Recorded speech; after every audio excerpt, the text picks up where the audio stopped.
Para que nos vayamos conociendo, no prometo respetar tus opiniones, pero sí tu derecho a decirlos.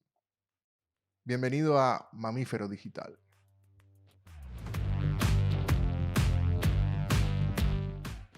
Lo primero que deberíamos establecer es qué es una opinión.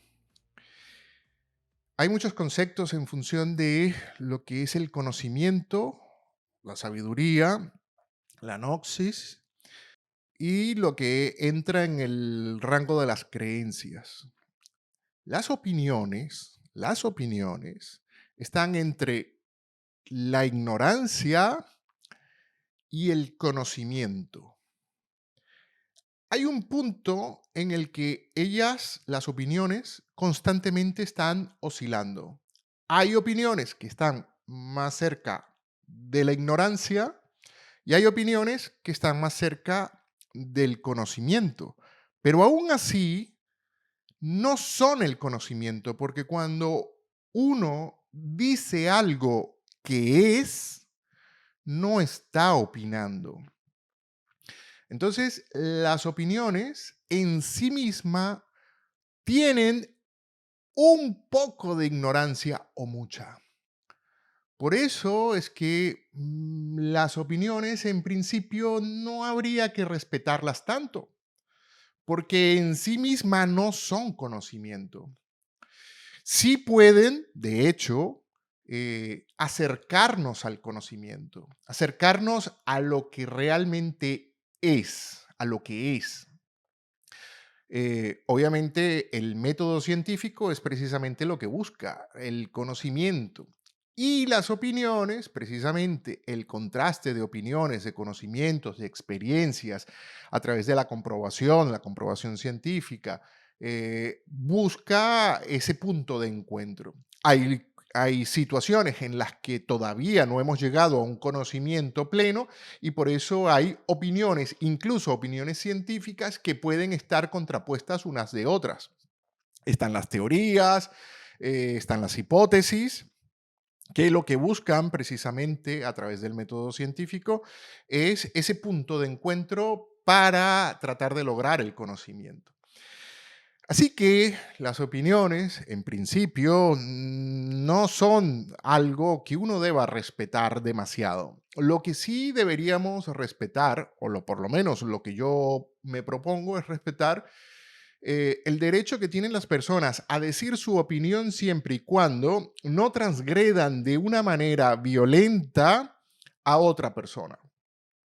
Por ejemplo, yo puedo respetar a personas que tengan opiniones políticas o religiosas diferentes a la mía, pero no puedo respetar a una persona que dentro de sus creencias políticas o religiosas es xenofóbica, homofóbica, transgresora, xenofóbica o cualquier tipo de violencia social humana que pueda existir. Entonces, eso quiere decir que hay opiniones que no son posibles, no es posible y no es aceptable, no es digno, no es ético y en algunos casos no es moral tolerarlas.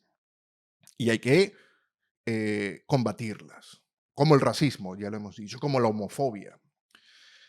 Ahora, si ya tenemos claro, espero, en este pequeño esbozo de qué es una opinión,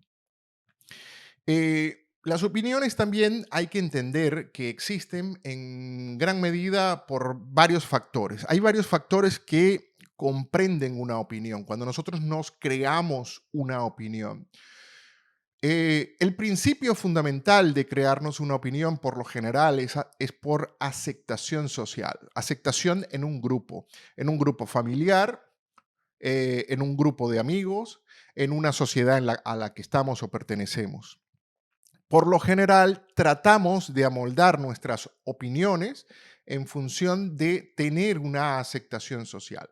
Claro que las sociedades cada vez son más grandes, ya no vivimos en un pueblo o una aldea, vivimos en ciudades y por lo tanto, al haber mayor cantidad de personas, también hay mayor cantidad de opiniones y hay mayor cantidad de sesgos y de grupos sociales o subgrupos sociales a los que pertenecemos. En esa medida, entonces, está las diferencias políticas, por ejemplo, los que creen que de alguna manera se debe llevar la economía, que se debe llevar de otra, el gasto público, etcétera. Y en función a ellos siempre hay discusiones y hay el debate de las opiniones. Ahora, un tema que debemos entender dentro de las opiniones es que las opiniones están muy ligadas a las emociones. Entonces, cuando alguien no opina igual que yo siento, imagínate, ¿no? Porque una opinión es algo etéreo, es algo que alguien dice, pero yo lo siento.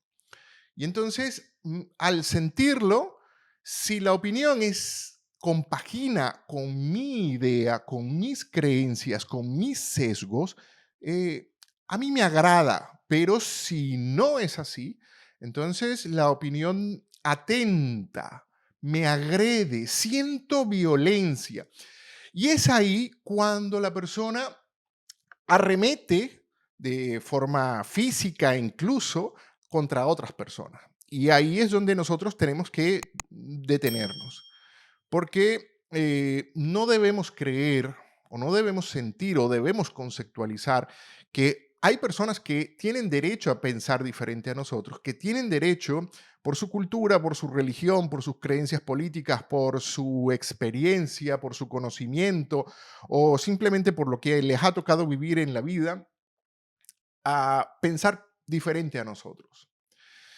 Eh, en ese sentido, obviamente juegan mucho la crianza, la moral de las personas. Y ahí el trabajo está en buscar el conocimiento y el conocimiento está muy atado a lo que es la ética. Por eso es que la ética y la moral, que son dos conceptos importantes también en las opiniones, tenemos que tenerlas claras, porque la ética tiene su característica universal y lo que busca es la virtud, aquello que es correcto para la humanidad en cualquier parte del mundo. Y el día que estemos fuera del mundo, en el universo. Así es la ética, ese es su comportamiento. La moral, en cambio, busca lo bueno. Fíjense que he diferenciado. La ética busca lo correcto a través de la virtud. La moral busca lo bueno para una sociedad en función de sus creencias y sus opiniones. Lo bueno para una sociedad no necesariamente es correcto y virtuoso. Entonces ahí es donde hay una contraposición. Por ejemplo, si estamos en sociedades teístas muy fuertes con temas religiosos, los temas religiosos pueden atentar contra las opiniones de otras personas, como por ejemplo los derechos humanos. Hay países donde los derechos humanos, que son ética, buscan la virtud y lo correcto de todos los seres humanos. Hay religiones que, mira, sencillamente no están dispuestos a aceptar los derechos de la mujer, los derechos de las personas, indistintamente de la etnia o de dónde provengan o el color de su piel, o tampoco están en posición de aceptar o tolerar sus preferencias sexuales, que son principalmente los grandes problemas que genera la moral en función de los derechos humanos, ética y moral. Entonces ahí tenemos un conflicto con las opiniones, porque nuestras opiniones, si están amarradas a nuestras creencias político-religiosas, nuestra moral, nuestra cultura, no necesariamente están buscando el conocimiento, como ya hemos dicho, no están buscando lo virtuoso, no están buscando lo correcto. Y ahí hay un problema. Definitivamente hay un problema. Entonces, cuando ahí hay un problema, aquello que es correcto, aquello que es virtuoso, debe ser transgresor de aquello que algún sector de la población percibe como bueno. Debe existir un conflicto. Ese conflicto es necesario porque ese conflicto nos trae progreso. Pero la pregunta es, ¿cómo? Porque evidentemente ya hemos dicho que las emociones están muy vinculadas a las opiniones y cuando tú me dices algo que por muy correcto, muy virtuoso que sea, atenta contra una creencia que yo tengo, yo siento agresión. Entonces ahí es que establecemos el cómo debemos debatir. Lo primero que debemos establecer en un debate es que debe existir un respeto mutuo entre las personas que están dispuestas a debatir las opiniones, entendiendo que, y esto vuelvo y lo repito, no al respeto a sus opiniones, pero sí el respeto a la persona a decirla, a manifestarla y a defenderla, incluso con vehemencia. Y aquí hago un inciso importante. Hay que tener claro el concepto de vehemencia. Una persona vehemente va a defender con mucha fuerza, con mucho fervor, una idea, pero hay una delgada línea entre la vehemencia, la soberbia y el fanatismo. Entonces hay que tener cuidado en que una idea que nosotros estemos defendiendo, una opinión que nosotros estemos defendiendo con vehemencia, no se termine convirtiendo en una actitud fanática o en una actitud soberbia. ¿Cómo lo podemos diferenciar? Bueno, las personas soberbias, la primera característica de una persona soberbia es que es incapaz de reconocer, porque no respeta, no empatiza con las demás personas. No las tolera, aunque el tema de la tolerancia ya lo vamos a ahondar un poco más, no las tolera, no está dispuesta a tolerarlas y el fanático por lo general no, siempre es violento. Un fanático es violento. Y por cierto, aquí hago hincapié en otra cosa. El fanatismo deportivo que se suele decir como algo positivo no lo es. Todos los fanatismos son malos y no malos en una concepción moral, no, no, no, en una concepción ética. El fanatismo es algo que está mal, porque la persona es irracional, porque la persona es violenta y no está dispuesta ni quiere cambiar su opinión. Simplemente no importa los hechos, no importa las circunstancias, no importa lo que pueda ocurrir, la persona no está dispuesta a cambiar su idea, su creencia, su opinión. Entonces, la soberbia tiene otra característica, que es que la persona no está dispuesta, no concibe la capacidad de disculparse cuando se ha equivocado. Una persona vehemente puede equivocarse, no una, infinidad de veces, pero cuando esa persona vehemente entiende que se ha equivocado, esa persona pide perdón, pero un perdón sincero, porque dentro de la soberbia está la falsedad también, la falsedad de pedir un perdón que no es verdad. Entonces ahí tenemos una gran diferencia. Tú puedes ser una persona vehemente en la defensa de tus ideas y tus creencias, pero debes tener cuidado con no caer en fanatismo, en esa defensa a ultranza de tus ideas, en la que no asumes por dogmatismo la capacidad de cambiar, simplemente aceptaste que esa es tu verdad y punto.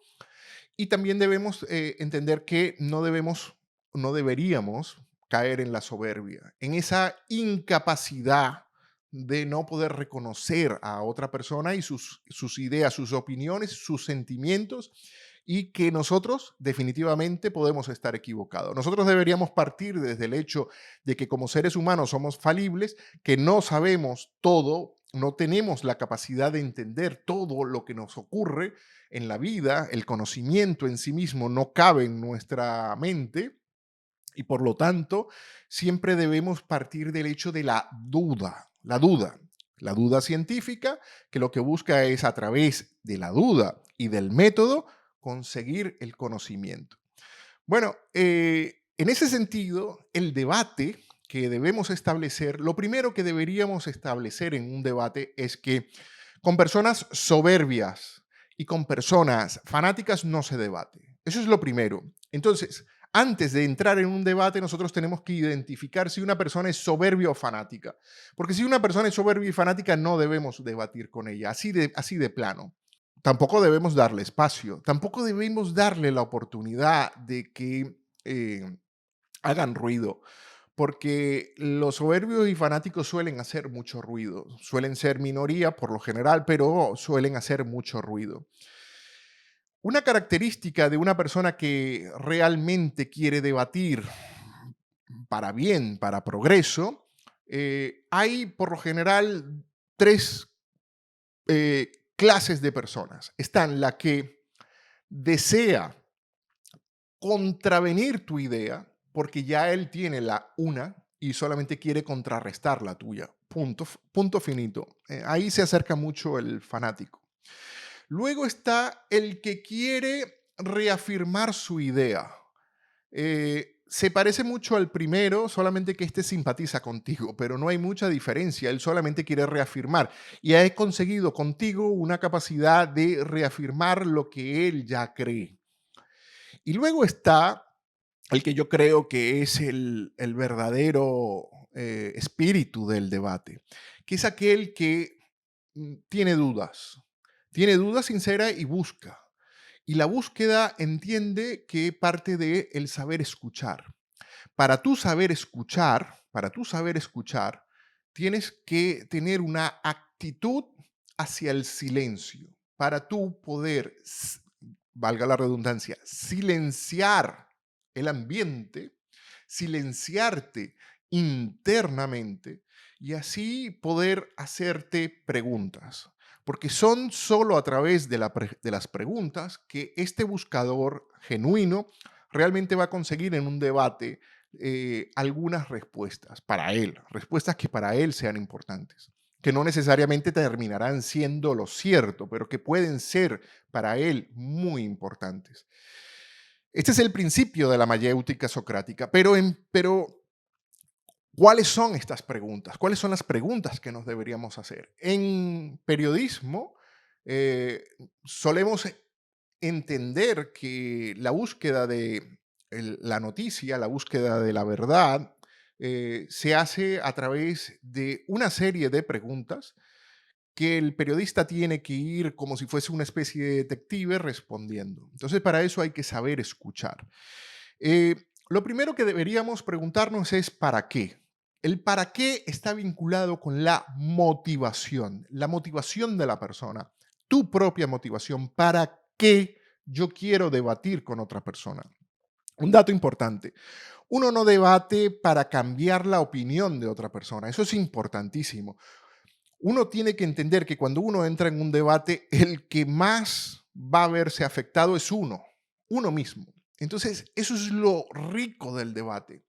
Lo rico del debate es que realmente tú no buscas cambiar la opinión de otra persona, tú buscas, son elementos en las opiniones de las otras personas para ver, entender, comprender, aceptar qué tanto de la opinión tuya, de tus creencias, de tus sesgos, podrían estar o podrías no estar considerando y que en ese proceso tú creces.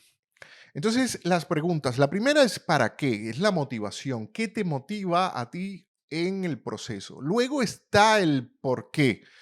Porque la motivación está ligada, el para qué está ligada al por qué. Si no hay un por qué tú quieres hacerlo, por supuesto, ligado a la motivación, entonces ya ahí el debate no tiene mucho sentido para ti.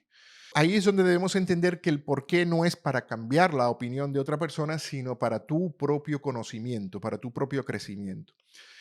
Luego está el qué queremos debatir, el qué, el cómo y el quién. Estas tres son importantísimas. El qué es donde está la estructura del idioma, del lenguaje y sobre todo el lenguaje adecuado al debate que nos estemos planteando. Si es un debate religioso, en términos religiosos. Si es un debate científico, en términos científicos. Si es un debate político, en términos políticos. Si es un debate económico, en términos económicos y así. Así que el qué es importante, pero también debemos entender el quién, O sea, ¿con quién voy a hablar? No es lo mismo hablar con un niño, hablar con una persona, siendo yo, por ejemplo, una persona iletrada, venga un académico a hablar conmigo. El académico tiene que buscar que todos esos conceptos que él tiene, decírmelos de una forma llana, de una forma que yo entienda en mi jerga, en mi capacidad, en la forma de mi lenguaje, para que yo pueda entender la idea de lo que él está, la motivación, el porqué de lo que él está tratando de decirme. Entonces, el cómo, que adicionalmente también está ligado a las emociones, porque esto es importantísimo. eh, la comunicación es emocional. Entonces, debemos adecuar el mensaje a las emociones que deseamos transmitir, sobre todo al quién nos referimos, en el qué le estamos diciendo, en el por qué y el para qué. Y luego, yo creo que todas las preguntas son determinantes, pero hay unas que son circunstanciales y creo que terminan dándole el éxito o no al debate. Y es el dónde decido establecer este debate, el dónde y el cuándo.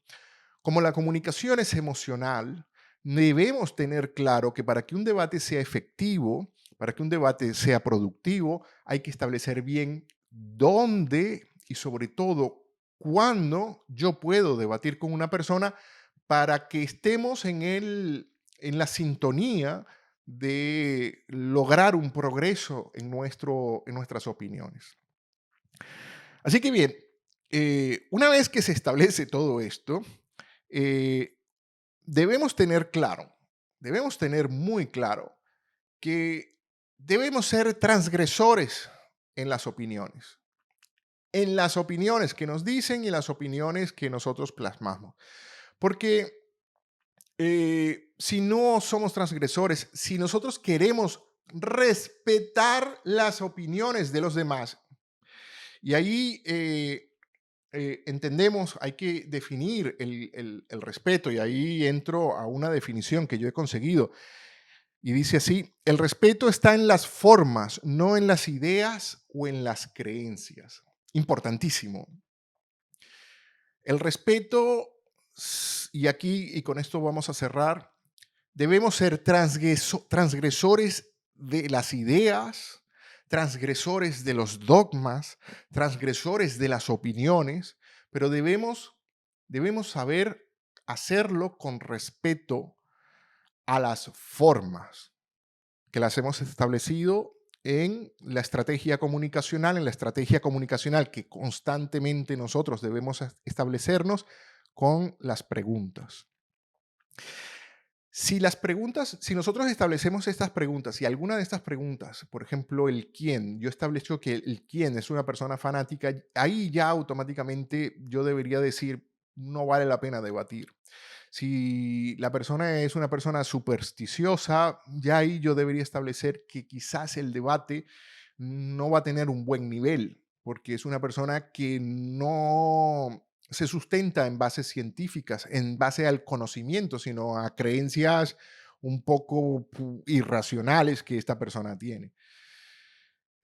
Si el debate se sustenta con personas ignorantes, bueno, el debate se puede dar, pero hay que entender que esta persona necesita que nosotros, eh, los conceptos que estemos manejando, esta persona los conozca también, porque si no conoce los conceptos, pues no va a entender, no va a haber una manera de que comprenda el debate, la opinión, y que va a ser improductivo totalmente.